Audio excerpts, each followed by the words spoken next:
Hi, I'm Sandy, and welcome to Life with Sandy on vacation. Yay!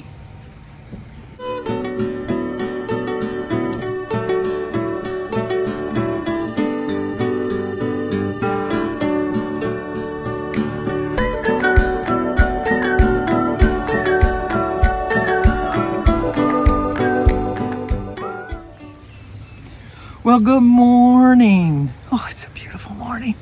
It's a beautiful day in the neighborhood, a beautiful day in the neighborhood. Would you be mine? Could you be mine? Won't you be my neighbor? Won't you please? Won't you please? Please, won't you be my neighbor? Oh, it's glorious here. I'm so glad I came. But we have birthdays today. Today is Heather Litley. Heather, I'm thinking I spelt your name wrong. I have Lightie, but I think it was Lightle. But anyway, it's Heather's birthday. You know who you are, Heather. Let me know in the comments below. Did I get your last name right? Because I want to fix it in my calendar. Happy birthday to you. Happy birthday to you. Happy birthday, dear Heather. Happy birthday to you. Cha-cha-cha. It's also another one I might have screwed up in my notes in my calendar. Tammy Miof, 2, Tammimiof, 2. I'm assuming your name is Tammy because I'm gonna mess that up if I try to say it all. So I'm just gonna call you Tammy. But you know who you are. Let me know who you are. Happy birthday to you. Happy birthday to you. Happy birthday, dear Tammy. Happy birthday to you. Cha-cha-cha. It's also yesterday. She didn't let me know until it was yesterday, and I had already uploaded my video. But it was Gail Mumpower's birthday yesterday. Gail, I have you in my calendar, so next year I will sing to you on your actual birthday. But yesterday, the 15th, was Gail's birthday. So I'm going to sing a belated birthday, but I'm not going to say it as belated because I did not know. That's on you, Gail, not on me. Happy birthday to you. Happy birthday to you. Happy birthday, dear Gail. Happy birthday to you. Cha-cha-cha. Oh, it's a great day here. I am so glad I came. I'm just beyond happy that I came. I was kind of like debating whether I really wanted to come because there's so many issues going on. But the good news, well, there's lots of good news to share with you today. There's the good news. The good news is that I was able to get in and out of the shower by myself. That was my big fear. I told you that. I have to take a shower every morning. It's just, I can't start my day off without a shower. It's like all the creepy crawlies are still on me. It's like, ah. But, so anyway, I definitely want to make sure that I take my shower every day. Well, they have a handicap bar in the shower, which was good. The tub is a lower tub, not one of the higher tubs, so it wasn't that big of a step over. The only mistake I made was I couldn't figure out if I should step in on my bad foot or step in on my good foot, because if I stepped in on my good foot, then I think I'm putting too much pressure on my bad foot. Oh no. I went in on my bad foot, and it was like, ah! So when I came out on my bad foot and came out, and then it didn't put as much pressure on it because I was able to just be on my tippy toes just to get in and out. And then Jim had made a cane. I'll put a picture of the cane here.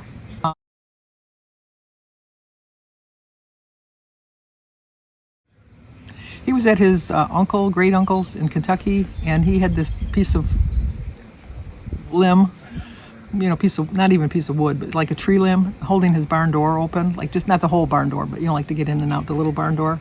And so Jim really liked it, and he said he wanted to take it, and his uncle said, well, no, that holds my door open. So Jim says, there's a hole full of wood, so let's go get you another piece of wood, and then I can take that one. And so he did, and so he made a cane for his father.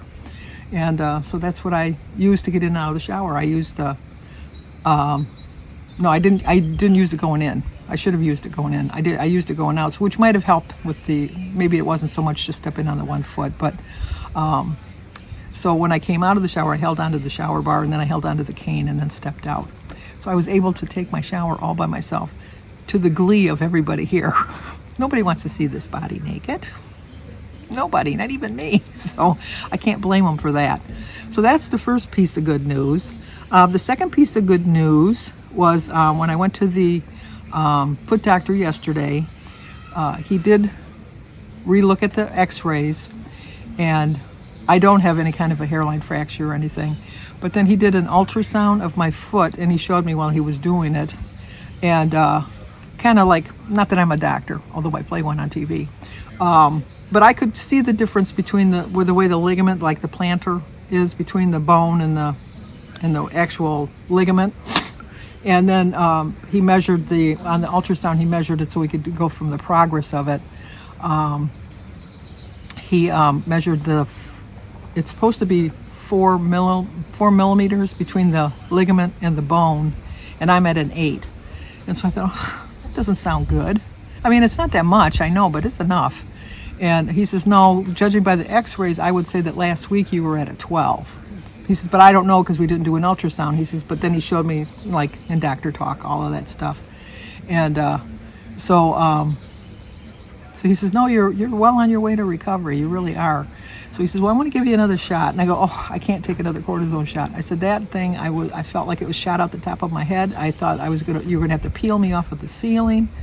And he says, well, this one's in combination with a painkiller at the same time. It's a pain medication that's going to kind of, and then it's some kind of, other than cortisone, there's some kind of solution that, I don't know. He told me, I didn't pay that, I couldn't understand it.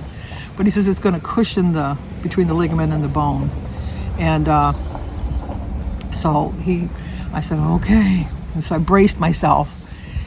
It hurt, but not anywhere compared to what it did last week. Not at all. Not at all. And so then I said, well, I said, I keep my shoes on all. He says, I'm glad you went and got the Hokas. He said, did you notice a difference? And I said, well, I'll be honest, I didn't notice a difference between getting the shot last week until I got the shoes. And once I got the shoes, I don't know if it was a combination of both, because the shoes I got like 5 days later, and kicking myself that I didn't get them sooner.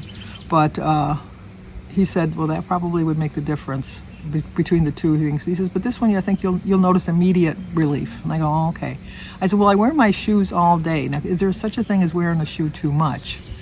And he says, well, no, as long as you change your socks every day. I take a shower every day. You think I'm going to put dirty clothes on after I've just taken a shower? I put all new clothes on. It's like, no. I said, well, I wear the socks one day and they go into the laundry. He said, well, no, I mean if you're going to wear them more than 20 hours. So I very rarely stay up 20 hours. He says, well, okay, that's good. And then, what else did he tell me? Oh, he gave me a boot to wear when I'm just sitting down. He says, don't walk in it because it's not made for walking. These boots are made for walking, but not these. They're not made for walking at all. So he said that when you're sitting, put them on. And then Carla, the exercise thing really works. I showed him that. I brought that in, and he says, yeah, but don't put that on when you have the boot on. He says, but like if you're somewhere and you want to bring it, and then you're like at a picnic or something and you don't want to bring your boot, that would work out too. So thank you. And then so then the nurse came in and went over, like the instructions, and told me I had to go back. And she says, if you're having problems, make an appointment for 2 weeks, but if you're fine. Well, that was encouraging news. Tell me if I don't need to come back in 2 weeks. But she said still make an appointment, which I will, because, doctors, you got to make your appointments ahead of time. So I did make an appointment for 2 weeks. And then put my shoe and sock back on and got up and started walking. No pain. No pain. When I walked in, I would say it was at a 5. And when I walked out, I would say it was probably about a 2. So I think we're making progress. So he also said he said you can try to wear it at night. He says, but I'll be honest with you, you'll never make it through the night. He says it's very uncomfortable. Nobody ever wears it at the night. He said, but if you're going to lay in bed, read or something, have it on while you're in bed, while you're reading and that. And then when you go to sleep, just take it off. So I said, oh, okay, I'll do that. So that was my good news from yesterday. And then we thought that there was a detour, so we took the long way here. And then we found out that if we would have just went through the detour, we would have just been delayed maybe 10 minutes. So the same amount of time. The only difference was when we were taking the detour, we were constantly moving. So we didn't lose time or save time, but it was kind of a nice drive because you get to see the countryside then a little bit more. We usually drive along the water, so you see the water, but I'm going to see the water all week. But that's not the water, that's the cottage across the street. Obviously the water is that way. I'll get a shot sometime. Maybe not today, but one day I will. Because I don't know if I'm going to wait a couple days. Or maybe tomorrow. Since it's feeling so good today, I don't want to, blow it. So I'm going to wait till tomorrow to see. And then, we almost didn't even, I almost was in the hospital coming here. They're doing construction on all the roads going east to west in my area. Look at Kathleen leaning and she's just kind of like scrunching out the window at me. She didn't want to be on video. She's not camera ready yet. But anyway, it's like to get to the expressway is ridiculous, no matter what way you go, because all east to west traffic is terrible. And then they closed a couple ramps getting on the expressway, so everybody's got to get to the same one to get on the expressway. Anyway, that street that I tell you all the time that I hate turning on, Jim had to make a move. I closed my eyes because I knew it was going to be a move. And it was a move. Lots of horns honking as we pulled out, which kind of annoyed me in a way because people that are driving on those roads live in that area. Like this particular area where I'm at. It's not like a destination to get somewhere, like if you're going to go into Detroit or something. It's a busy road, but it's like a side road that leads to subdivisions, if that makes sense. So it's like people that live in the area that know all the exasperation that's going on. But anyway, so we get in the line, and like when I first turn, it's usually maybe a mile to get up to the light. Well, not usually, it is. It's about a mile to get up to the light. As soon as we pulled up there, we were stopped, completely stopped. And the light it's a slow light. You think they would have rearranged the lights for the purpose of the construction, but no, they didn't. The light lets you get 3, maybe 4 cars at the most can get through at a time. And it was inching, and it was like taking forever. I was going to take us almost a half hour, 45 minutes just to get on the expressway. So we were coming up to a house, and I told Jim, I says, why don't you pull into that driveway there, like you live there, and just make a turnaround, and we'll go a different way, because I know a different way that Jim doesn't know. Even though I don't drive, I know different ways. So he says, okay. But then he's not doing it, and we're still inching forward. And then at the last flipping moment, he decides he's going to try to make the move. He didn't make the move. It was that much. I don't know how I could open my window and touch the front end of the other car that was coming at full speed. And the both of us, I know we had the same look on our face. I know that's what he looked like, and I know that's what I look like. Jim, even his heart almost stopped. And so then he had to maneuver and pull away. And then as we were pulling away, he said, my heart skipped a beat on that one.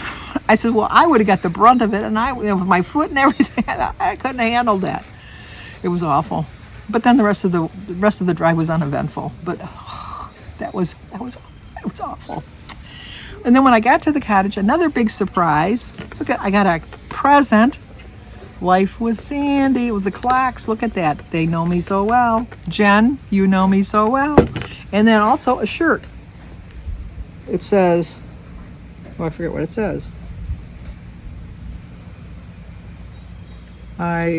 Whatever. I can't read backwards. Can I read it in the thing? Well, you can read it. That's what it says. Something about family fun or something. Yeah, family. I don't know. You can read it. If not, I'll put it right here. But then she does shirts. She has a website. I'm going to leave it in the description box down below. I'll have a link to her Instagram account and her Facebook channel and her actual website to purchase this or the shirts. She does lots of stuff, and I have a couple other things of hers. So Jen, thank you so much, Jen, thank you. She doesn't have a YouTube channel. Jen, you ought to look into getting a YouTube channel to display your works. Then you could get things from around the whole country, maybe around the world. People would do it. It's not that hard to set up a YouTube channel. Set up a YouTube channel. You won't be. And if you do set up a YouTube channel, let me know, and I'll put a link to your description box so that you can get some sales, get some action on your website. So I guess that's gonna do. Oh, I'm going to leave a clip after I get done babbling here. Look at 15 minutes. I still wanted to show you my family today. Oh, that was another thing. We do have internet. but it's in and out, in and out, in and out. Last night, between 4 and 2 in the morning, there was no internet. But from 2 to 5, because I was up, I actually went to bed at midnight because everybody was in bed and I didn't want to be, the one that was watching TV and stuff like that. So I went to bed and read, and then I kept checking the internet. And then at 2 o'clock, I found out I could get on the internet. So I will post a video. Unfortunately, some of your birthdays might not be on your actual birthday, but they will get up sooner or later. And just know that I was thinking of you on your birthday. But this morning I have internet. So I might upload this one now. Yeah, I think I might upload this one, and then if I do a family video, I'll upload it later on to let you know. How's that sound? We'll do a little bit of both. A little bit of this, a little bit of that. What song is that from? What movie? One of my favorite movies. You should know it. You should know it. But I'm going to close the video, but after I get done doing your blah, blah, blah, like, comment, subscribe, and share. Be safe. All of that good stuff. When we pulled up the street, not this cottage next door, but 2 cottages over, they have chickens. And I don't know if it's their chickens or not. There's just chickens roaming down the road, just walking down the road towards the beach. Maybe they're going to the beach. And so I texted Joan to ask them if they were free-range chickens. There was I only got 4 of them on the video, but there was 6 or 8. So I don't know if they got out of somebody's yard or if they're just really anybody's chickens. I don't know. We know I'm not going to eat those eggs. I brought my own. So, okay, I'll either talk to you later on today, or I will talk to you tomorrow, or maybe in the middle of the night. Who knows? I'll be around, though. Talk to you soon. Okay, Joan, are these what you call free-range chickens? They're by our cottage.